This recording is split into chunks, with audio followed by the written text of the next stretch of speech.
Hello! Je te propose aujourd'hui une séquence sur le Jenkins. J'ai déjà fait la première vidéo pour expliquer en gros voilà, le processus du Jenkins. Donc si tu ne l'as pas déjà vu, je t'invite à aller voir en fait dans les vidéos voilà, que j'ai déjà réalisées. Mais aujourd'hui, je te propose d'aller un petit peu plus loin sur la séquence Vénus. Alors Vénus, c'est tout l'aspect émotionnel, l'aspect relationnel. C'est super riche. C'est vraiment pour moi, d'ailleurs, dans mes accompagnements, c'est une grosse partie de l'accompagnement parce que, et j'étais super contente découvrir, après avoir déjà lancé mon activité depuis quelques années, mais quand j'ai découvert en fait le Jenkins, ça a été comme la confirmation que tant qu'on n'a pas guéri de nos relations premières avec nos parents, nos premiers amoureux, enfin voilà, toutes les personnes qui ont été importantes dans nos vies, eh bien, on ne peut pas être, on peut pas se sentir vraiment nous-mêmes. En tous les cas, on est quand même un certain nombre, et les hypersensibles font partie de ces personnes qui ont besoin de faire ce travail pour justement sortir en fait des schémas, et ça fait partie du chemin d'individuation, hein, de sortir en fait des schémas, des conditionnements pour laisser émerger notre être. Donc voilà, c'est parti. On va vraiment rentrer dans le cœur de ce processus de, de Vénus, dont le cœur du cœur de Vénus, le but suprême de ce processus de Vénus, c'est d'ouvrir le cœur grâce à nos relations. Donc, alors, on va ouvrir notre cœur en acceptant justement la douleur, la souffrance de nos relations. Vénus, ça va demander un engagement puissant parce que justement, on va arrêter de se mentir, on va arrêter de dire que voilà, tout allait bien dans notre enfance et de faire comme si tout allait bien. On va regarder les choses en face et on va placer nos relations au centre de notre vie. Et on va découvrir comme ça comment, qu'est-ce que l'amour inconditionnel. Cet amour inconditionnel que l'on n'a pas eu dans notre enfance. C'est vraiment, je pense qu'il y a quand même très très très peu de gens qui peuvent dire avoir eu un amour inconditionnel. Ça veut dire quoi un amour inconditionnel? Ça veut dire que quoi que tu fasses, quoi que tu dises, on continuait à t'aimer. On n'était pas là en train de te dire que tu devais être ceci ou tu devais faire cela. Tu n'avais pas le droit à l'erreur, tu n'avais pas le droit à ceci. Non, voilà, des parents inconditionnels, c'est des parents qui t'aiment vraiment. C'est des parents qui ne, voilà, qui te soutiennent. Ce sont des parents qui t'aiment même si tu pleures, qui acceptent que tu pleures, qui t'accueillent dans ta tristesse, qui voilà, t'aident dans tes challenges de ta vie, qui te soutiennent. Voilà, c'est ça en fait des parents inconditionnels. Alors je te rassure, moi je ne l'étais pas non plus. Hein. Justement, c'est parce que j'avais tellement pas envie en fait de reproduire les schémas du passé que je me suis lancée en fait dans ce chemin et je me suis rendu compte, mais ça j'avais déjà plus de 40 ans, c'est là où j'ai pris conscience à quel point j'avais été une mère imparfaite. Et c'est ok, c'est aussi ça le chemin de Vénus, c'est de s'accepter dans notre imperfection. Parce que quand on s'accepte dans notre imperfection, alors on arrête de foutre la pression sur les autres d'être parfait. Et du coup, c'est comme ça que l'on reconnaît en fait notre humanité et qu'on comprend que finalement on est tous un, on est tous imparfaits. Il y a ceux qui préfèrent projeter sur les autres leur imperfection et être hyper rigide et voilà et faire comme si eux ils étaient parfaits et toi pas. Mais pour moi le chemin c'est vraiment le chemin de Vénus et tout le processus du Jenkins nous amène à faire ce chemin d'amour de soi, de devenir, d'être vraiment honnête avec soi-même et de prendre la responsabilité de notre parcours de vie comme étant de la matière pour devenir meilleur. C'est voir les choses avec lucidité, c'est aussi faire confiance dans ses émotions, parce que y a ceux qui refoulent les émotions, puis ceux qui vont l'utiliser. Vénus nous amène vraiment à justement ouvrir notre cœur, accepter en fait d'être dans notre émotionnel et donc va nous amener naturellement à rééquilibrer en fait notre mental avec notre émotionnel pour devenir des humains voilà, plus humanistes quoi. C'est la voie royale justement pour devenir des parents, des leaders, des enseignants conscients qui justement acceptent encore une fois l'imperfection. Ça peut être vraiment la plus grande opportunité de changement dans la vie d'une personne euh, qui se sera autorisé justement ce voyage intérieur. En tous les cas, pour moi, ce voyage intérieur a été indispensable à ma vie. Il y a le avant de ce chemin intérieur, et pas que avec le Jenkins, mais le Jenkins a permis justement de mettre des mots vraiment identifiés, quelles étaient mes ombres justement qui m'ont empêché d'être dans la relation et quels sont mes schémas répétitifs, parce que voilà, on en a tous, hein. L'autre chose aussi qui est... Alors, j'ai fait un petit tableau, oui, avant évidemment de rentrer dans le vif du sujet. Qu'est-ce que c'est que ce modèle Vénus? Alors, tadadam. Je n'arrive pas à prendre mon petit tableau. Petite patience. J'ai pas d'ongles. Alors, tadam, voilà. Donc ça, je ne sais pas comment ça va donner. J'espère que ça va fonctionner. Moi, je le vois à l'envers, mais j'espère que toi, tu vas le voir à l'endroit. Donc là, ça, c'est la sphère, la voie de Vénus que l'on va explorer, donc qui fait partie de la deuxième voie en fait du Jenkins. On a vu les 4 premières sphères.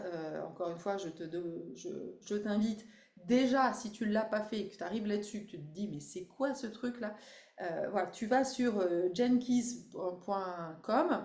et tu as la possibilité de créer en fait ton profil hologénétique, allogénétique ou hologénétique, je ne sais plus. Et donc tu vas te retrouver avec 11 sphères comme ça, des petits ronds avec des chiffres et un point et une ligne. Donc là, aujourd'hui, on va déjà expliquer un petit peu qu'est-ce qu'il y a derrière chacune des sphères de la deuxième voie qui est la voie Vénus, qui est en lien avec justement toute la partie relationnelle. Donc, on va démarrer du but. Le but, c'est donc la sphère du bas, hein, qui était déjà la fin de la voie dorée qu'on avait vue avant.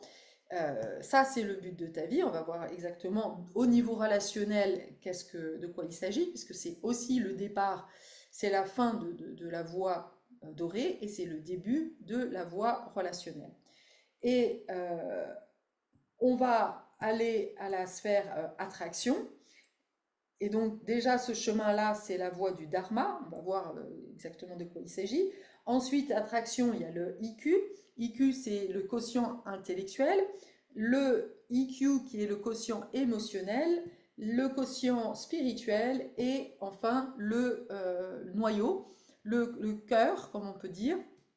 Et c'est tout ça que l'on va vraiment étudier ensemble. Alors, on va commencer par déjà le premier chemin qui est du but à l'attraction, qui s'appelle le dharma. Alors, le dharma, il faut comprendre déjà, pour comprendre le dharma, il faut comprendre le karma. Le karma, c'est pas, contrairement à tout ce qu'on peut écouter, et là je te demande déjà d'être un peu la voix ouverte, le cœur ouvert, la volonté ouverte, parce que souvent, quand on parle de karma, on a l'impression que si t'arrives des merdes, c'est certainement que dans une ancienne vie, t'as dû être très très méchant, alors on te le fait payer. Non. Alors déjà, il faut comprendre que le karma, en tous les cas, d'après Richard Rudd, et je le rejoins complètement dans cette vision, le karma n'est pas individuel mais collectif. On va le voir dans la sphère du cœur. En fait, ça correspond à la blessure sacrée. La blessure sacrée, c'est une blessure que l'on porte tous, on en a tous une, et qui correspond justement à une problématique collective dont on va faire l'expérience. On est tous là pour évoluer, on est tous là pour progresser. Et donc, c'est ça, et il faut vivre du karma, revivre en fait des choses qui ne sont pas agréables.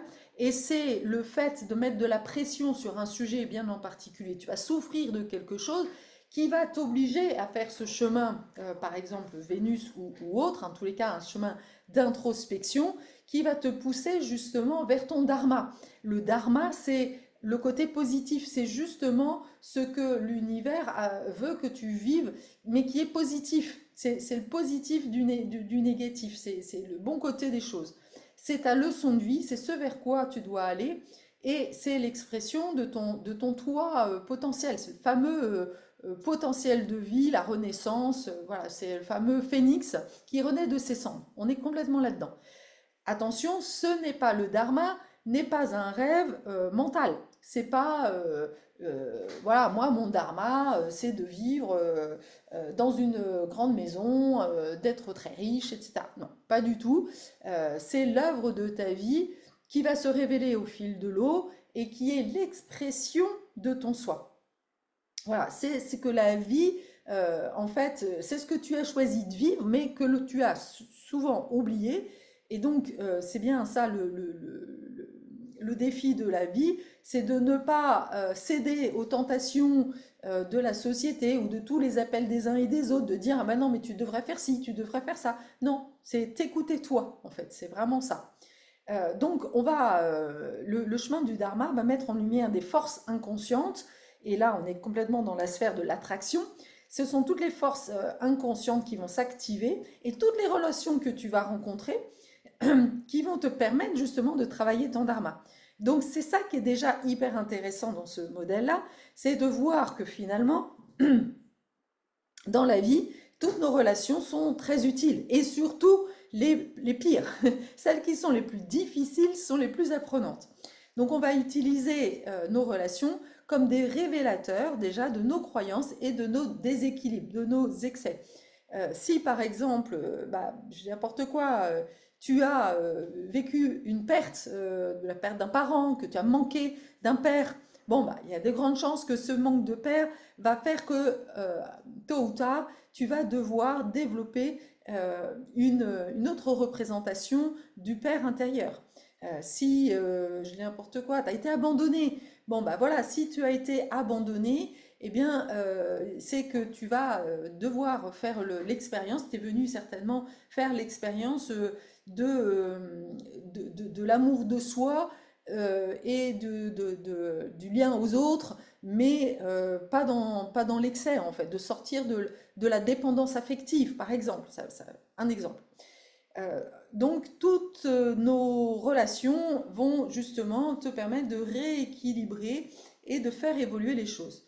Euh, je l'ai dit, c'est les relations les plus compliquées qui sont les plus enseignantes et qui nous aident justement à transformer l'ombre qui fait barrage à l'aspect lumineux dans ta vie. Ton don ne doit dépendre finalement d'aucune condition extérieure, sauf qu'au départ, il est un barrage, et on va le voir, hein. Donc, par exemple, pour travailler l'affirmation de soi, je vais rencontrer des hommes qui vont au contraire me faire taire. Voilà, qui vont pas me laisser la parole, qui vont toujours parler en mon nom, etc., etc. Alors, le but supérieur. Donc, on est là, hein, tadam, ça c'est le début justement de ta voie Vénus. Là, on va rentrer c'est la qualité de ta conscience. Et ton Siddhi est le but supérieur de tes relations dans ta vie. Et ça parle aussi justement de ce que tu as à exprimer, à donner, à apporter dans tes relations. Alors moi, par exemple, c'est la sphère 64. Non, n'importe quoi, 35. La clé 35, c'est la clé de la fin, de l'aventure et de l'infinitude. Alors, la clé de la clé 35, c'est quand il est dans l'ombre, l'expression de l'ombre, c'est celui qui en veut toujours plus. Bon, alors dans les relations, ça veut dire quoi? Ça veut dire que, bah oui, soit je suis dans la dépendance affective parce que j'attends beaucoup de l'autre, je veux toujours plus d'amour, toujours plus, et à la fois, ça manifeste aussi euh, une espèce d'insatisfaction, une difficulté de rester dans une relation, parce qu'il y a toujours voilà, cette quête de toujours mieux, toujours plus, et donc une tentation de passer de l'un à l'autre et d'être un peu addict aux relations et de ne pas vraiment vivre l'aventure jusqu'au bout. À l'inverse, de côté positif, c'est la capacité justement d'être dans la relation sans non plus m'accrocher aux autres et à accepter justement les relations d'accepter qu'il y ait certaines relations qui durent, d'autres qui ne durent pas. Voilà, d'être vraiment beaucoup plus légère, sans, voilà, sans être dans des compulsions, dans des fonctionnements compulsifs en fait. Euh,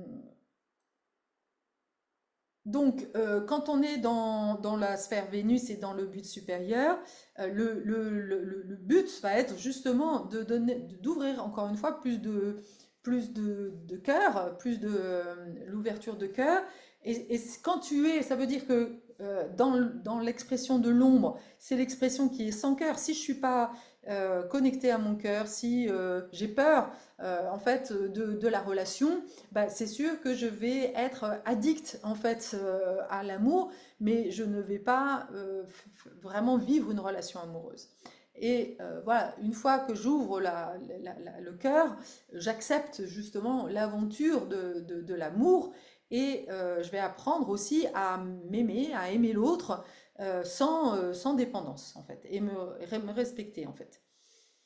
L'ombre de manière générale, là je sors de ma sphère à moi, ton ombre à toi, donc tu regardes en fait la sphère qui correspond à ton but supérieur. Pour le moment, je me limite que aux sphères, je ferai des vidéos sur les lignes plus tard, sinon ça va durer 2 heures.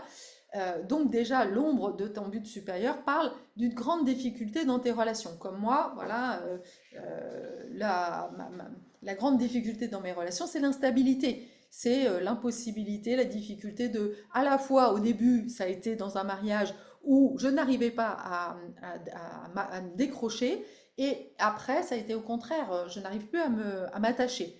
Et donc, ça parle bien de cet équilibre entre la liberté et l'attachement. Voilà, c'est trouver ce juste milieu. C'est toujours un peu ça, hein. Le don te permet de faire passer ta vie sur un nouveau plan et voilà, il va émerger à partir du moment où tu prends conscience de ce fonctionnement en nombre. Tant que tu n'en as pas conscience, bah, t'as pas envie de changer, hein, ça c'est sûr. Donc ensuite, on va arriver à l'attraction. Alors l'attraction, elle est super importante parce que c'est le portail vers le plan astral, le plan émotionnel. C'est la position de la Lune pendant que tu étais encore dans le ventre de ta mère. Ça, c'est vraiment une clé très très importante. C'est pour ça que tant que tu n'as pas compris à la fois que tu n'as pas débloqué l'ombre de ton but supérieur et que tu n'as pas pris conscience en fait de la sphère d'attraction, bah, tu tournes souvent un peu en rond dans tes relations et il n'y a pas de stabilité. Toutes les personnes que l'on attire dans nos vies vont nous aider à ouvrir notre cœur et à atteindre notre but supérieur. Tu l'as compris, c'est ce qu'on appelle des relations karmiques. D'ailleurs, dans les relations amoureuses, très souvent on parle de relations de guérison. Et bien, souvent, ce qu'on appelle les relations de guérison, elles se situent là, en fait. Ce sont des personnes qui vont t'aider justement à sortir en fait de ta problématique, de ta sphère, de l'ombre de ta sphère d'attraction. L'attraction, c'est aussi l'énergie sexuelle, avec la blessure sexuelle. Devenir ton propre parent va te permettre justement de dépasser ta blessure sexuelle. Alors, blessure sexuelle, ça ne veut pas forcément dire euh, abus ou je ne sais pas quoi. Non, ça veut dire, sachant que l'énergie sexuelle, c'est aussi l'énergie de vie. Ça veut dire que, et elle est évidemment en lien avec ta blessure fondamentale, ça veut dire que au moment où tu as voulu vraiment exprimer de l'énergie de vie, eh bien, il y a eu une réponse qui a fait que tu l'as mal vécu, en fait. C'est souvent le cas. Et donc, là, il y a eu une interdiction justement d'être dans cette pulsion de ton côté spontané. Et c'est certainement pas un hasard que moi, toutes les personnes que j'accompagne sont des personnes justement dont on a complètement castré, enfermé le côté voilà, enfant libre, spontané, etc. Mais la façon dont l'enfant en fait a réagi à ça va créer un fonctionnement, un dysfonctionnement dont tu dois avoir conscience pour t'ouvrir à une relation justement de cœur à cœur. Et pour ça, il faut accueillir déjà la première mission. Ça va être d'accueillir avec compassion, avec le cœur ouvert, avec la volonté ouverte, ta propre ombre en fait. Reconnaître et voir en fait la souffrance que tu as vécue à ce moment-là dans ton parcours, peu importe à quel moment, voilà, avec écoute et compréhension. La sphère de l'attraction, elle parle aussi souvent du lien de l'enfant avec son père, ou de la fille pardon, avec son père, ou du garçon avec sa mère. Ça parle aussi de la puissance de la vulnérabilité. Ça permet en fait vraiment un changement de notre dialogue intérieur et c'est la façon dont notre corps, l'esprit émotionnel vont réagir en fait. Donc c'est vraiment important. Nos relations challengeantes nous apportent bien plus d'informations que nous le pensons. Et encore une fois, et du coup, c'est là où ça devient intéressant. Euh, Sans cette approche-là, tu pourrais très bien te dire que ton père a été voilà, un salaud, un abuseur, ta mère, je ne sais pas quoi. Grâce en fait à ce chemin de Vénus, tu te rends compte que finalement, ton père ou ta mère, quand ils t'ont réfréné ou quand ils t'ont empêché finalement de réaliser ton être et t'ont frustré quelque part, eh ben, ils étaient acteurs en fait d'un processus plus grand et ils jouaient un rôle important pour toi pour te permettre justement d'aller développer ton dharma, pour nettoyer ton karma et aller révéler l'autre facette en fait. Alors, moi, par exemple, ma sphère, c'est la 53. C'est l'immaturité, l'expansion et la surabondance. Donc, il y a une énorme pression du commencement. La sphère 54 est une... ça va...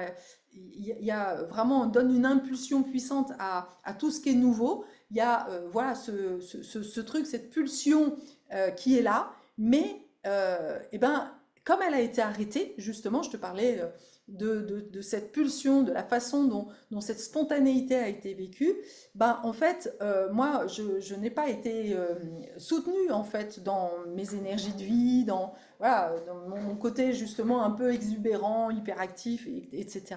Au contraire, j'ai été coupée. Et donc, quelque part, ça va générer un fonctionnement immature. C'est, ok, du coup, je vais essayer des choses, et à un moment donné, je me souviens quand j'étais dans l'entreprise, j'avais plein de rêves. Ça donne en fait quelqu'un qui a envie de faire plein de projets, mais qui ne va jamais, qui ne se lance jamais.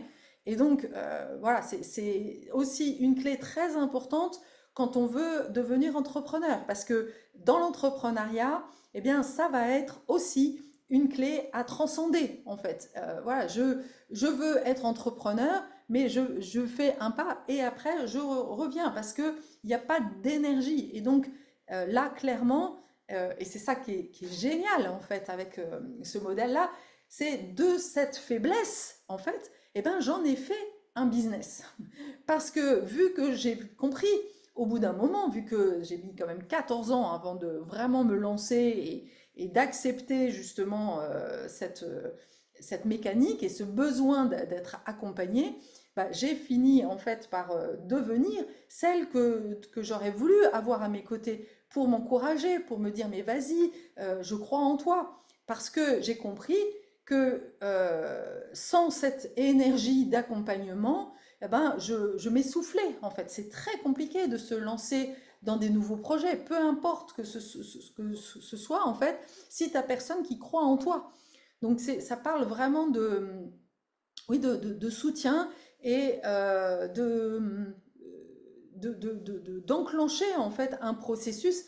Il suffit pas de faire un coup de pédale pour aller quelque part, tu vois. Ben là, c'est vraiment ça, c'est cette énergie qui va permettre de, ok, continuer et de dire, vas-y, continue, je crois en toi, et de t'ancrer en fait là-dedans. Donc ça, c'est la sphère de l'attraction. Ensuite, nous avons la sphère de l'IQ qui va passer justement du karma, donc qui va nous renvoyer en fait au karma. Donc on l'a vu, le karma, dharma sont évidemment en lien. C'est une fois que tu as résolu ton karma que tu vas pouvoir vivre ton dharma. Alors ça peut paraître contradictoire d'avoir d'abord le dharma, mais en réalité, c'est comme ça que ça se passe. Alors, l'IQ, c'est la période, en fait, donc c'est le quotient intellectuel. C'est la troisième étape, en fait, de la croissance de l'enfant, qui va de 14 ans à 21 ans. Là encore, on pourrait se dire, mais je ne comprends pas, pourquoi on ne commence pas par le début? Bah parce que justement, au départ, tu as, toi, grandi avec les trois étapes, mais la dernière, et qui quelque part rassemble un petit peu tout, c'est le quotient intellectuel. C'est parce que tu as eu une pression au niveau du SQ et au niveau émotionnel que ça va s'engrammer dans ton mental. C'est vraiment, et l'enjeu de cette sphère IQ, c'est justement d'exorciser le corps mental, de sortir de tous les schémas.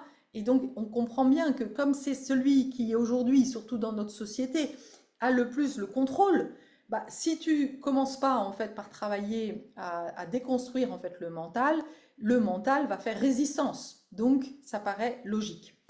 Euh, alors, on a vu aussi tout à l'heure que la blessure sacrée, elle va d'abord, on a une blessure sacrée, donc qui est issue en fait de grands thèmes collectifs. Et cette blessure sacrée, il faut savoir qu'elle est d'abord, qu'elle passe par l'ADN, et donc elle va être ancrée dans nos gènes, dans notre ADN, hein, puisqu'on parle bien de l'ADN, et aussi par le corps physique. Et ensuite, il va passer par le corps émotionnel et le corps mental. Donc voilà, c'est pour ça aussi que c'est le premier à être exorcisé. On va donc ici, dans le IQ, changer, déjà prendre conscience de nos croyances, de nos conditionnements que tu as développés en mode survie pour être accepté. Donc entre 14 et 21 ans, tu as commencé, en fait, en lien avec tout ce que tu avais vécu avant, à construire, en fait, une certaine façon de voir les choses. Ça parle, le IQ parle vraiment de vision de la vie. Et elle parle aussi, et donc de la vision de la vie qui a été projetée par tes parents. Si tes parents t'ont répété et t'ont fait comprendre que le plus important, c'est pas l'amour, mais c'est le travail, c'est de réussir, c'est la réussite sociale, c'est l'image des autres, bah tu vas comprendre que, et tu as coupé en fait toute ton partie émotionnelle, eh bien tu as intérêt en fait de déconstruire ça si tu veux être vraiment toi et que tu es, parce que si tu es hypersensible. Voilà, ça c'est vraiment l'exemple très classique.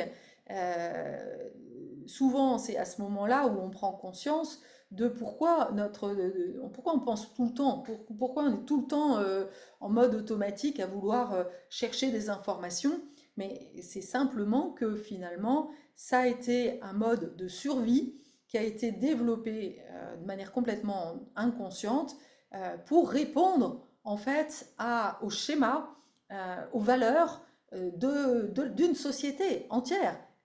Parce que encore une fois, il n'est pas question d'aller taper sur les parents. Les parents, ils étaient eux-mêmes en fait prisonniers d'un système de croyances qu'ils n'ont pas remis en question, certes, mais parce que voilà, ils n'ont pas eu à le faire.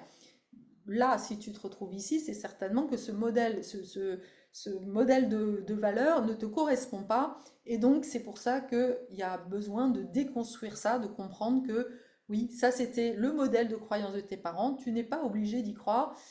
Toi, tu es arrivé avec un autre niveau de conscience, d'autres, et ça ne fait pas de toi, parce que ça fait partie, par exemple, des croyances très limitantes que se font beaucoup de personnes qui ont beaucoup de conscience. C'est je ne suis pas assez ou je ne mérite pas ma place. Je n'ai pas ma place parce que je suis différente et que moi, j'accorde pas d'importance à, à l'argent, par exemple, ou parce que je n'arrive pas à m'adapter, ou parce que je n'arrive pas oui, le modèle tel qu'il m'est proposé ne me correspond pas. Eh bien, génial! Si ça ne te correspond pas, c'est justement que toi, ton dharma va consister à développer une ouverture beaucoup plus autour de la différence, par exemple, ou je ne sais pas, autre chose, ou l'émotionnel, par exemple, d'accepter les différences, de la richesse justement de la singularité de chacun. Voilà, ça fait partie de certainement de ta vision qui est non pas une vision qui n'a pas lieu d'être, au contraire qui est ce vers quoi on va. Plus de liberté, d'expression, etc. C'est exactement ce vers quoi on va. Donc c'est plutôt une bonne nouvelle. Sauf que les personnes qui sont encore dans un ancien modèle, eux, vont faire résistance. Et c'est normal, ils ont joué leur rôle dans ton enfance, mais après, une fois que tu rentres dans le mode adulte, eh bien, le but du jeu, c'est encore une fois d'exorciser ce corps mental, ces croyances, etc., que tu n'as pas le droit à ta place, etc., pour vraiment laisser émerger eh bien, voilà, ta valeur propre, en fait. Et c'est ça qui est magique, c'est de voir que l'ombre de ton IQ, eh bien, c'est la partie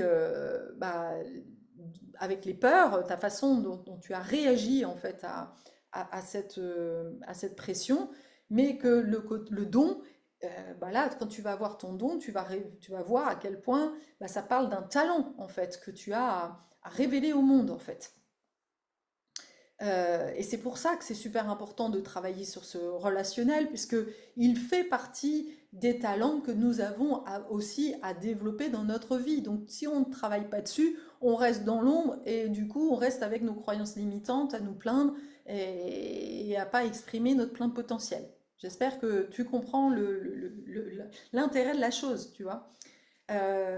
Donc le IQ, le QI, et c'est là où je trouve, voilà, c'est là où moi je fais un pied de nez à tout ce qui est HPI, THPI, je trouve ça génial, mais en fait on voit bien que finalement la vraie intelligence n'est pas le QI, et les personnes d'ailleurs qui viennent à moi sont justement des personnes qui ont à la fois un QI, une partie émotionnelle qui est quand même assez présente et qui sont déjà connectés à leur sphère, la partie spirituelle. Elle est en général pas très développée, mais il y a quelque chose qui est là en fait. Et c'est ça, la vraie intelligence, c'est l'accumulation des trois et surtout tout le processus de transformation que l'on est amené à faire. Et c'est là où je m'inscris en faux par rapport enfin, en différence en tous les cas, pas forcément en faux, mais je trouve que la vision THPI n'est pas suffisante parce qu'elle elle place en fait la personne qui serait THPI comme étant des meilleurs. Je te rassure, même un THPI a à faire ce travail de transformation encore plus parce que souvent le mental est encore plus fort. Donc voilà, il y a vraiment besoin d'aller contempler cette ombre qui est là à cette sphère de QI pour prendre conscience en fait de la façon dont ton intellect, ton mental te manipule toi-même en fait, te raconte des histoires. Ça c'est vraiment hyper important. Et là, le QI, c'est aussi tout le filtre en fait avec lequel qui va t'empêcher de voir les autres tels qu'ils sont, qui vont justement t'empêcher d'accueillir la différence. Parce que si tu as, par exemple, je dis n'importe quoi, je prends une sphère que je connais bien pour l'avoir déjà vécue plusieurs fois, que je n'ai pas, mais la sphère de l'orgueil, c'est sûr que une personne qui a un THPI, qui se retrouve avec un QI, avec la sphère de l'orgueil, je me souviens plus, je crois que c'est la 25 ou quelque chose comme ça, eh ben, ça va être très compliqué pour elle de lâcher la vision supérieure d'elle-même. Le THPI viendra renforcer en fait une image erronée de quelqu'un de supérieur. En tous les cas, la vision de sa supériorité ne sera pas juste. Je ne dis pas qu'elle sera pas, elle n'est pas forcément. On est tous supérieurs, voilà, on est tous pareils, on est tous supérieurs. Voilà, il n'y a pas, pour moi, voilà, on a chacun sa place. Voilà. Donc, c'est aussi l'autre, on le voit bien d'ailleurs là, hein, de ce que je viens d'expliquer, à quel point la sphère du QI est fondamentale pour voir l'angle mort en fait de ta psyché qui t'empêche et qui d'ailleurs est souvent à l'origine de relations très compliquées. Parce que tant que tu vois pas que tu te prends pour le chef, meilleur que les autres et que tu as une espèce d'arrogance et que tu te dis, tu vas te dire, moi j'ai rencontré beaucoup d'hommes hein, qui avaient cette sphère de l'orgueil, voilà, qui avaient des visions, par exemple, qui avaient un côté très spirituel et du coup bah, n'acceptaient pas justement de voir leur angle mort, n'acceptaient pas de voir leur imperfection. Et ça, c'est évidemment, ça va créer de grands problèmes en fait dans la relation. Donc, moi, ma sphère, c'est la sphère 42, qui va de l'espérance au détachement, à la célébration, et donc qui est une sphère qui parle vraiment du combat, avec une grosse connotation de morbidité. Donc clairement, voilà, l'espérance fait que justement, j'espère toujours que la relation va durer, que j'ai un côté naïf en fait aussi. Euh, et à la fois, voilà, espérance, désespérance, hein, c'est toujours pareil, c'est toujours dans les deux côtés. Et combat, voilà, ça se passe, c'est toujours des relations et une vision de la vie qui est associée à un combat. Je dois me battre pour vivre. Voilà, il n'y a pas le droit à la fluidité, tu vois. Alors que quand justement, bah, je suis dans mon côté plus détaché, bah là, je commence, alors qui est très en lien d'ailleurs évidemment avec mon but de la vie, de l'aventure. Je ne vis plus la vie comme un combat, mais comme voilà des choses, une aventure à vivre en fait. Et je sors enfin du coup de patterns répétitifs. J'ai beaucoup exploré justement ces patterns de survie, hein, des mécanismes de survie, parce que je voulais faire plaisir. Et donc, je faisais plaisir aux autres, impossibilité pour moi de m'écouter et peur de l'inconnu. Et finalement, le grand talent que ça développe chez moi, c'est cette notion justement de capacité d'accepter justement les fins, un talent, voilà, j'aide les gens à terminer finalement des processus, à célébrer justement ce qu'ils ont réalisé et pour permettre justement les meilleures conditions pour faire émerger justement le nouveau en fait. Parce que c'est ce que je n'ai pas fait chez moi et j'ai compris que c'est parce que je n'avais pas appris à clôturer en fait des sujets, que j'avais pas appris en fait des choses que je clôturais, que je reproduisais tout le temps le même schéma. Donc voilà, ça c'est important. L'autre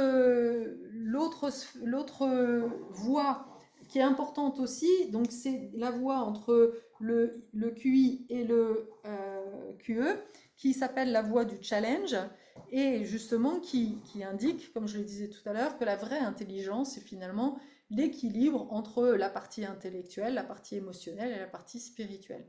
Si on a un intellect trop important, au détriment des émotions, bah, ça va développer des migraines, ça va développer de l'anxiété, parce que finalement, c'est toujours le mental qui anticipe et qui voit le pire. Et voilà, on ne va pas être en lien avec le corps, on ne va pas faire confiance à la fluidité et on va bloquer en fait l'énergie en fait.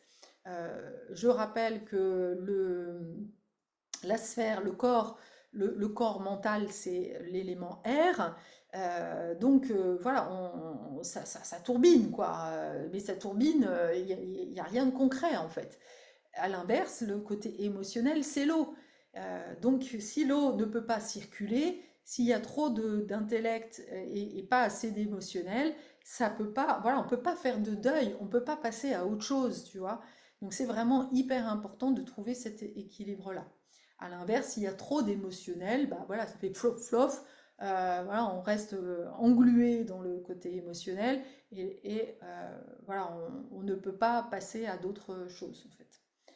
Donc la sphère, enfin le processus Vénus, la voie Vénus, elle a vraiment pour but de libérer les émotions, dont la peur, pour avoir justement un mental plus clair, une meilleure intelligence du processus de transformation.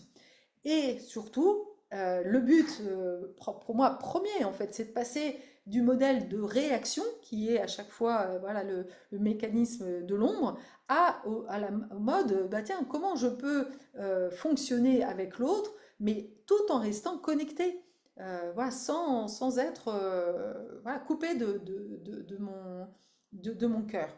Donc, l'intelligence émotionnelle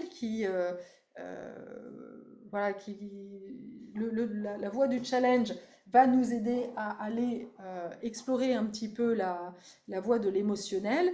Alors, l'intelligence émotionnelle, c'est quoi? Il y a 3 piliers dans l'intelligence émotionnelle. Rien que ça c'est déjà super riche en fait de comprendre ça. Un, la capacité à écouter. Est-ce que tu as une bonne capacité d'écoute? Bah, c'est souvent ça en fait qu'on reproche chez les gens, hein, chez nous, quand on a justement un peu de bouteille, c'est d'avoir ce sentiment que toi tu sais écouter mais que les autres ne t'écoutent pas. Bon. Mais si tu... La deuxième voie, du coup le deuxième pilier de l'intelligence émotionnelle, c'est aussi la capacité à communiquer clairement.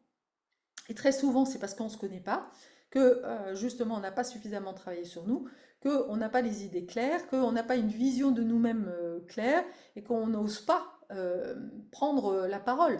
Et donc finalement, tu reproches aux autres de ne pas t'entendre, mais c'est parce que voilà, toi-même, tu ne t'affirmes pas dans ce que tu as à dire, toi-même, tu n'es pas clair et toi-même, souvent, tu te rejettes toi-même en fait.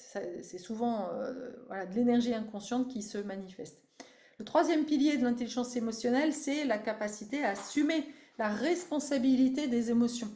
Alors ça, on peut rêver d'un monde où chacun assume la responsabilité de ses émotions plutôt que de les renvoyer chez les autres, hein, de blâmer ou de se plaindre ou ce genre de choses. Alors, le QE. Maintenant, on va passer à la sphère du QE qui correspond à l'étape de 7 à 14 ans. Très importante cette étape-là, puisque c'est la première grosse période de changement. C'est la sphère du coup qui va parler de ta façon dont ton émotionnel fonctionne face au changement. Euh, il y a Steiner, en fait, Rodolphe Steiner, qui a beaucoup travaillé en fait sur le mécanisme de l'enfance et qui en a fait d'ailleurs des écoles Steiner, voilà, avec un modèle très très avant-gardiste. Et en fait, il a mis en avant deux âges vraiment particulièrement importants dans l'étape de l'enfance. 9 ans, qu'il appelle la traversée du Rubicon, qui est un voyage sans retour. C'est aussi le moment où la dent de lait tombe, et ça va être le premier test de l'autorité avec le début de la séparation.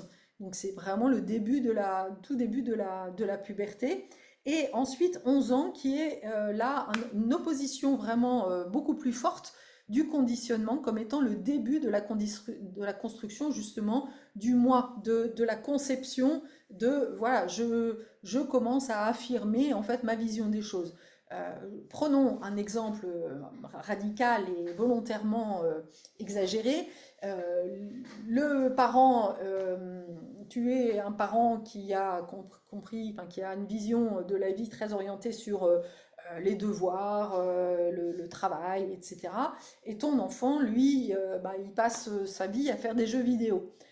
Si à 9 ans et ensuite à 11 ans, l'enfant va clairement affirmer sa volonté, sa décision en fait de jouer que jeux vidéo et le rejet total de l'école. Si tu l'écoutes, si tu le laisses faire, bah en fait ça va être compliqué pour lui parce qu'il ne va pas admettre que finalement il doit vivre sa liberté tout en respectant certaines règles de la société. Donc là encore, c'est une histoire d'équilibre en fait. À l'inverse, si tu lui as interdit totalement d'écouter ces vidéos, alors que peut-être que c'est un enfant qui est amené à faire des vidéos plus tard ou à travailler dans cet univers-là, eh ben, à ce moment-là, tu vas lui couper en fait son élan de vie et ce qui est important pour lui. Donc, cette période de la puberté, elle est très compliquée, mais elle est fondamentale. L'idée pour le parent est de rester ferme, d'avoir déjà lui-même travaillé sur les valeurs. Ça, c'est négociable, ça, c'est pas négociable en fait. Donc c'est hyper important d'avoir justement en tant que parent travaillé en fait là-dessus. Et quand tu as travaillé toi-même sur bah, ce que tu as vécu à cette période-là, parce qu'un enfant à cette période-là va forcément te renvoyer des choses que tu as vécues. Si tu as été trop brimé, trop enfermé, il y a des chances, si, t'as pas, voilà, si tu ne le fais pas en conscience, il y a des chances que de manière un peu automatique, tu sois en tous les cas euh, encouragé, enfin motivé à faire complètement l'inverse, parce que ça a été tellement souffrant et tu l'as pas vu, en fait, tu n'as pas été voir la souffrance et tu l'as pas transmuté. Donc du coup, tu te rends pas compte que finalement, il y avait du bon là-dedans, d'avoir été trop pressuré, etc. Tu as acheté le bain et le bébé avec. Et donc, tu vas faire vivre l'opposé en fait de ta souffrance, mais c'est pas mieux, ça va pas être mieux. L'idée, c'est vraiment de travailler sur la voie du milieu, en fait. Euh, le quotient, enfin le corps émotionnel, l'intelligence émotionnelle, c'est aussi va parler de l'expression, de ton expression quand tu regardes ta sphère. Elle parle en fait de comment tu te sens, comment tu exprimes quand tu es physiquement insécure. Donc elle va parler en fait de ton modèle de survie en fait. Par exemple, si par exemple tu vois des gens qui se battent ou voilà, si ton physique est menacé, bien souvent on a des réflexes, hein, des modèles automatiques et c'est très intéressant justement d'avoir compris et de sortir en fait de ce modèle automatique pour bah, incarner, surtout quand tu es amené à être parent, là ça devient très très important parce que si tu n'as pas conscience en fait de ton modèle inconscient, bah, tu vas le reproduire. Moi, par exemple, ma sphère, c'est la force. Euh, c'est la sphère 34 qui passe de la force, de la puissance à la majesté. Mais la puissance et la force, ça n'a rien à voir. Forcer, c'est voilà, c'est encore être dans l'autorité, c'est pousser les choses, c'est voilà, euh, être dans un abus d'autorité, ce que j'ai fait avec mes enfants. Et du coup, j'ai reproduit le schéma dont j'avais souffert. C'est débile en fait. Euh, Plutôt que voilà, d'assumer une certaine puissance, ça suffit, mais on n'a pas besoin d'être dans la force, justement, dans un excès d'autorité pour poser des limites. Ça, c'est vraiment un travail hyper important à faire quand on est une femme et que nous-mêmes, on a, ou même un homme hein, d'ailleurs, qui a été brimé, enfin, qui a souffert justement d'abus d'autorité, c'est vraiment hyper important. Parce que, encore une fois, aucun des excès est bon en fait. L'autre chose aussi qui rentre en ligne de compte dans cette dimension du corps émotionnel, c'est de comprendre que voilà, on n'a pas besoin d'exprimer toujours tout. La vérité, c'est bien, mais il y a des vérités qui ne sont pas bonnes à dire. Donc ça aussi, il va falloir sentir qu'est-ce que je peux dire à tel moment, à qui. Il y a des personnes avec lesquelles tu peux être en vérité, avec des autres non. Voilà, la partie, l'intelligence émotionnelle va aussi devoir intégrer à qui je m'adresse en fait. Est-ce que je suis dans un environnement où je sens que j'ai toute l'attitude, où on va me comprendre? Et est-ce que, ou au contraire, est-ce que je suis dans un contexte, il y a certains contextes où il est positif et même nécessaire de porter un masque pour te protéger. Donc voilà, c'est tout ça dont on va devoir faire l'expérience et apprendre pour justement être toi, mais sans avoir à le subir et faire quelque part cohabiter ta vérité, qui tu es toi et l'autre. Alors, l'autre chose aussi qui est très important quand on parle de, pour moi en tous les cas, d'intelligence émotionnelle, c'est de prendre conscience que tu n'es pas responsable de l'autre. C'est-à-dire que l'autre versant hyper important à travailler quand on va travailler sur cette partie émotionnelle, c'est d'apprendre en fait à comme danser en fait avec la difficulté de l'autre. Et surtout si tu es destiné à une vocation qui implique quelqu'un d'autre, que ce soit formatrice, que ce soit coach, que ce soit je ne sais pas quoi, maîtresse ou je sais, voilà, peu importe, c'est important de pouvoir accueillir, apprendre à accueillir les émotions des autres.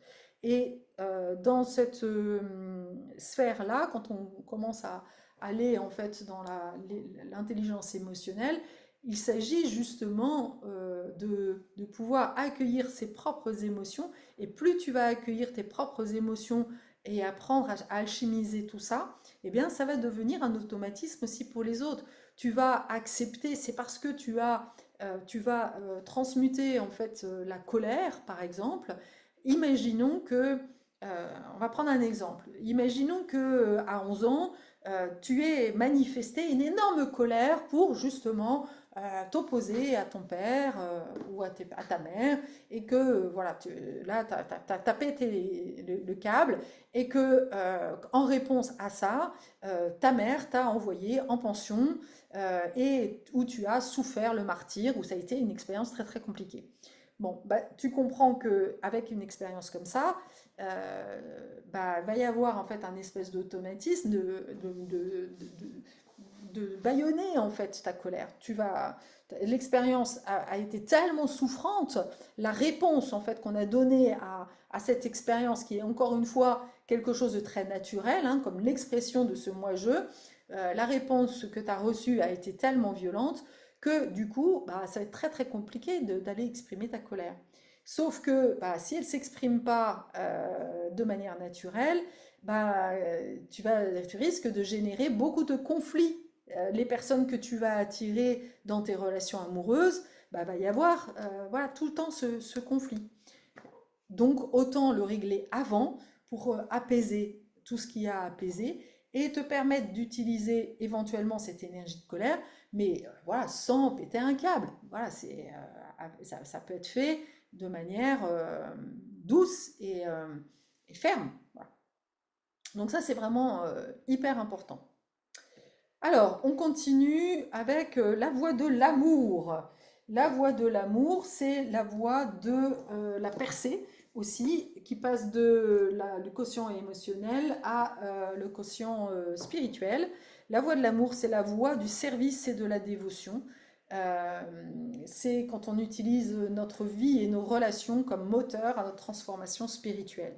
Et donc c'est bien le but hein, de toute cette guérison, ce travail de guérison nous permet justement d'être dans des relations beaucoup plus authentiques et de cœur à cœur et non pas, encore une fois, avec nos réactions.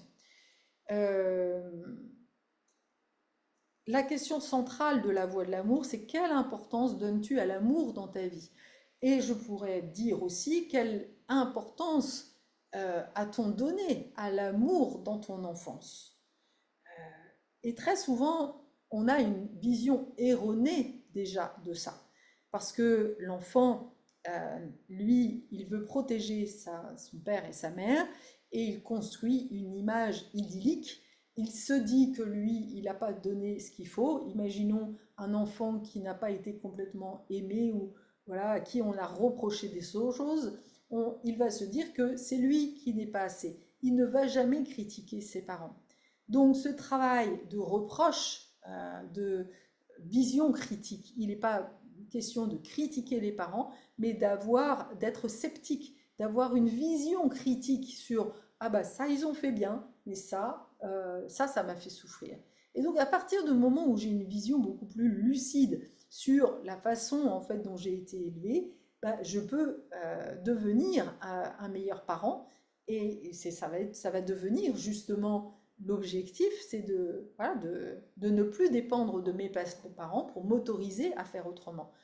Prenons un exemple. Si tu as l'impression, encore une fois, que ta dimension émotionnelle n'a pas été vraiment révélée, que tu n'as pas eu ta place dans la famille. Bon, bah, voilà, c'est le moment, au moment justement de ta sphère, y a de grandes chances d'ailleurs que ton quotient spirituel ait un rapport avec la place.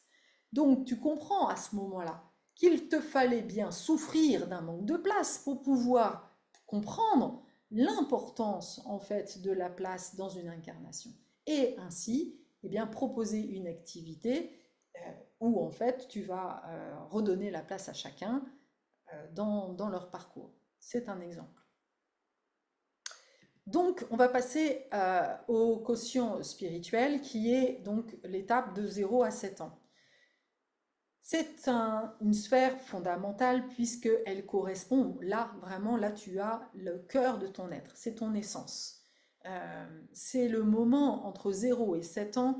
Richard Rudd et certainement Steiner aussi, je ne sais pas très bien ce qu'il en dit, mais en tous les cas, il y a beaucoup d'enseignements en lien avec l'enfance qui ont beaucoup travaillé là-dessus, qui expriment que normalement, si on voulait vraiment faire les choses bien, euh, on devrait laisser un enfant vivre dans un milieu naturel, simplement au milieu de parents aimants, au milieu de la nature, de l'eau, de la terre, le feu, l'air, et avec des parents aimants, et permettre à l'enfant de profiter de ces 7 années, euh, voilà, juste dans l'exploration de la nature.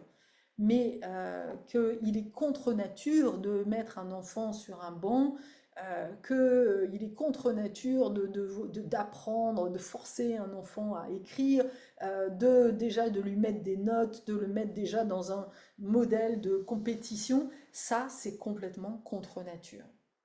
Donc quand on entend ça, on comprend déjà que finalement on a été élevé complètement à côté de nos besoins primaires. C'est pour ça qu'au bout d'un moment, nos besoins se réveillent et qu'il y a des blessures qui ont besoin de remonter à la surface pour être guéries et revenir justement à nos besoins de plus de spontanéité, ce qui n'a pas été exprimé là où on n'a pas pu justement vivre de manière libre, eh ben, c'est peut-être plus tard, peut-être au moment voilà, peut-être à mon âge, que je vais devoir exprimer plus de liberté.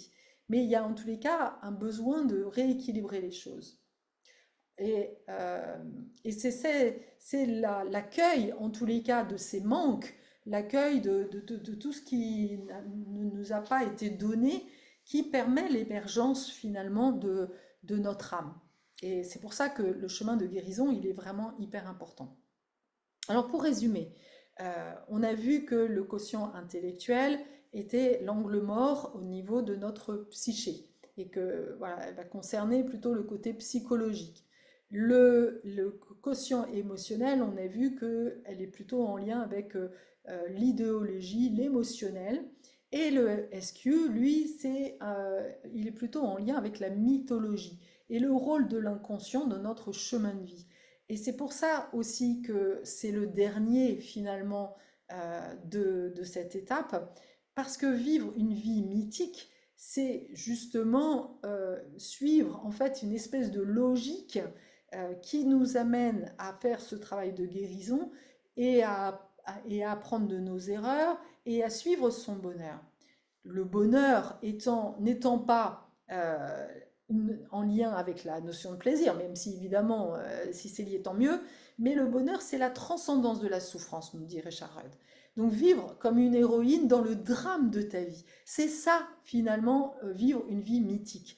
Et elle est d'ailleurs très en lien avec la vision de Joseph Campbell du héros intérieur qui justement va devoir dépasser un certain nombre d'épreuves, mais que ces épreuves-là vont te permettre de te rapprocher finalement de qui tu es vraiment.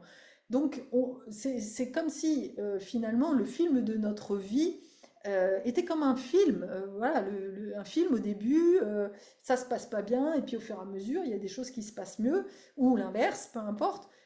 Mais voilà, le but du jeu finalement de la vie, c'est de toujours arriver à trouver un sens à la vie, même s'il n'y en a pas forcément un, mais voilà, de se laisser surprendre par la vie et de suivre en tous les cas d'apprendre de nos relations, de voir les choses autrement, pour justement se rendre compte finalement de ce que la vie attendait de nous en fait. Le quotient spirituel parle aussi touche aussi vraiment à cette notion d'incarnation, de ce fameux euh, besoin, et c'est à ce moment-là, justement, quand on arrive à cette étape-là, qu'on va quelque part être face à une espèce de choix de ah, ok, est-ce que je dis oui à la vie, quoi? Parce que j'ai compris mon histoire, j'ai transcendé, j'ai alchimisé en fait tout ça, et du coup, c'est ça qui va commencer à remettre en fait du feu dans ton foyer. D'ailleurs, c'est intéressant parce que cette sphère spirituelle, cette fin du parcours de guérison, c'est le début justement de l'âme, et que l'on pourrait aussi symboliser par le Graal, le foyer, l'innocence, la flamme intérieure de l'amour inconditionnel. Et du coup, de cette habilité, de cette capacité à rester connecté au cœur spirituel de la vie, et finalement dont la difficulté dépend de notre capacité à rester toujours le corps ouvert à nos relations, à ce qui se passe, à nos rencontres, à nos événements, et de ne pas se laisser happer, encore une fois, par les mécanismes du mental de vision négative. Non, si on le voit de manière positive, comme étant juste des expériences qui étaient là sur ton parcours, qu'on se détache de la culpabilité, de la honte et de tout ça, bah, on peut en faire de la matière pour justement faire un business, une activité, ou voilà. En tous les cas, l'expression de ton génie intérieur, elle prend vraiment racine, nous dit Richard Rudd, dans l'ouverture du cœur. Et c'est d'ailleurs ce qui est très intéressant, c'est de voir que quand on travaille en fait le quotient spirituel, on travaille aussi sur la radiance. Il y a un lien entre justement cette expression de ce génie intérieur. C'est quand tu arrives à cet espace-là, bah, ça va avoir un effet un peu ping-pong ou flipper sur ta radiance. Et c'est la raison, et ça c'est vraiment du vécu. Moi, dans le phare, je commence en fait par cette sphère relationnelle. On va guérir d'abord de nos schémas et de nos conditionnements. Et en effet, c'est à ce moment-là où on comprend mieux, on a toute la compréhension finalement de notre don. On voit que notre don, il est en lien avec notre histoire familiale. Ça paraît juste évident. Euh, voilà. Et l'autre chose aussi, c'est qu'évidemment, la meilleure façon de prendre soin d'un jeune enfant est de revenir sur les pas de notre propre enfance et d'en comprendre les impacts. Alors, moi, ma sphère de QS, c'est le magicien incarné, c'est la sphère 60, euh, qui parle en fait justement que l'importance n'est pas ce qui nous arrive, mais comment on réagit et qu'est-ce que l'on en fait. C'est la sphère, la limitation, l'ombre de la limitation, le don du réalisme et le sidu de la justice. Et donc, c'est clairement une clé qui utilise la créativité pour dépasser justement les obstacles euh, et qui concerne aussi le fait ouais, de se réinventer, de transcender, de transmuter. Voilà. Euh, et quand on a cette porte, voilà, je suis quelqu'un qui peut faire bouger les choses dans le monde et avoir un impact durable. Bon, bah, ça tombe bien, c'est exactement ce que je fais. Mais pour ça, et c'est ça qui est très intéressant, le piège en fait de cette sphère, c'est justement ma radiance qui est l'impatience. Donc on voit bien là le lien entre cette sphère SQ et la radiance qui vont de pair. Oui, il y a besoin en fait d'attendre. Si on est tout le temps en train de courir, eh ben, on ne guérit pas, et on va au contraire freiner les choses en fait. Euh, cette sphère 60, elle peut amener, et j'en ai plusieurs comme ça, sphères chez moi, qui peuvent amener un peu à déprimer, puisque, voilà, c'est parce que justement, je me sens un peu coincée dans ma vie. Et c'est pas, encore une fois, c'est souvent là où je vois, où j'accompagne les gens, hein, quand ils se sentent coincés. Et ben, finalement, c'est en acceptant vraiment l'état complètement mélancolique que l'on va s'abandonner dans toutes les attentes et que la magie de la transformation entre en jeu parce que on est dans cette ouverture de tous les possibles et on laisse quelque part la vie voilà, apporter son nouveau fruit. On est toujours dans cette notion de finition, de mort-vie, renaissance, hein. Je ne sais pas si tu sens un petit peu à quel point mon profil il est vraiment lié à ce processus d'individuation, hein, de pas vouloir aller trop vite dans les étapes et de cheminer en fait par rapport à ça. Euh, ok. euh, alors, enfin, en dernier lieu, là, on arrive à la dernière étape. Je me rends compte que mon micro était au minimum. J'espère que le son aura été bon. La dernière clé, c'est la clé du cœur qui parle en fait, qui est l'endroit de la blessure sacrée justement. Euh, et donc celle-là, elle est très très importante parce que elle parle vraiment de notre façon justement d'aller vivre en fait cette dimension, cette blessure sacrée. Alors, cette blessure sacrée, elle va souvent se manifester aussi à travers des maladies, justement des anxiétés. Et c'est justement parce que peu de gens transcendent en fait cette blessure elle est vécue, on va la refouler, on va la réprimer, mais on va pas la transformer pour l'exprimer dans sa version la plus légère en fait. Euh, Or, elle est essentielle, ce chemin, il est vraiment essentiel à toute personne qui aussi s'engagerait dans une voie, par exemple, de guérison, d'accompagnement, de coach, thérapie, etc.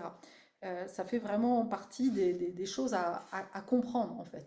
Et qui sont évidemment, qui est l'aboutissement de tout ton chemin, c'est le point de concentration, tu te rends compte que, ah bah ouais, en fait, je vois que finalement, tout mon chemin tourne autour d'un point central qui est le sujet karmique que tu as décidé finalement de travailler dans ta vie. Alors, je crois avoir déjà posté une vidéo sur les 6 lignes justement de la blessure sacrée. Si c'est, je revérifierai si elle est bien en ligne. Mais ça, c'est aussi hyper important. C'est une autre vidéo que je referai si elle ne l'est pas. Je sais que je l'ai faite, mais je ne sais plus si je l'ai postée.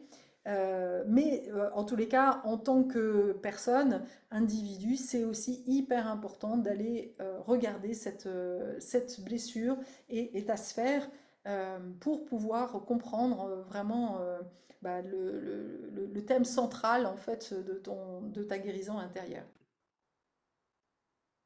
Cette sphère est d'autant plus importante qu'elle représente aussi ta vocation. Elle est la fin de la voie Vénus et elle est le début en fait de ta sphère perle.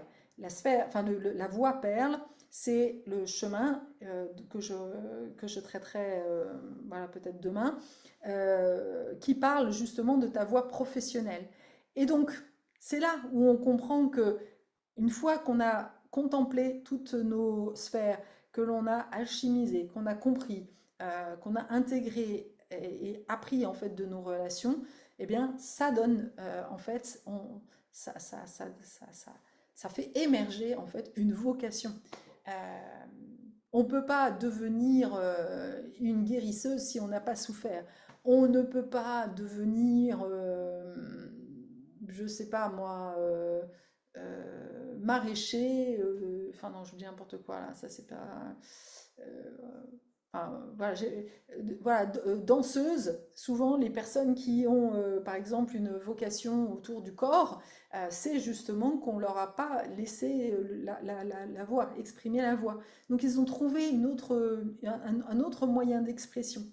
Euh, c'est un exemple, mais quand on fait le travail, très souvent, ça arrive vraiment comme une évidence de se dire, ah bah oui, compte tenu de toute ta vie, en tous les cas pour moi, ça m'apparaît comme une évidence. Je prends un exemple, une personne qui euh, a commencé par travailler dans la finance pour bah, résoudre en fait ces problématiques de sécurité parce qu'elle vivait dans un contexte de guerre, dans un pays de guerre vraiment très très insécure. Et ben, clairement, cette personne-là se sent appelée à aider, puis elle s'est retrouvée dans un moment très très compliqué dans sa propre vie, ben, clairement cette personne-là, elle se sent appelée à accompagner les femmes dans la sécurité financière et dans la gestion de leur argent. Ça donne du sens en fait à son parcours. Elle sait ce que c'est et c'est souvent voilà, ce qu'on a manqué et c'est comme si la vie nous faisait expérimenter des choses pour prendre conscience de l'importance de ce qui nous a manqué et du coup t'inviter à prendre cette place parce qu'elle n'existe pas et personne d'autre que toi ne peut prendre cette place puisque personne n'a vécu cette expérience mieux que toi.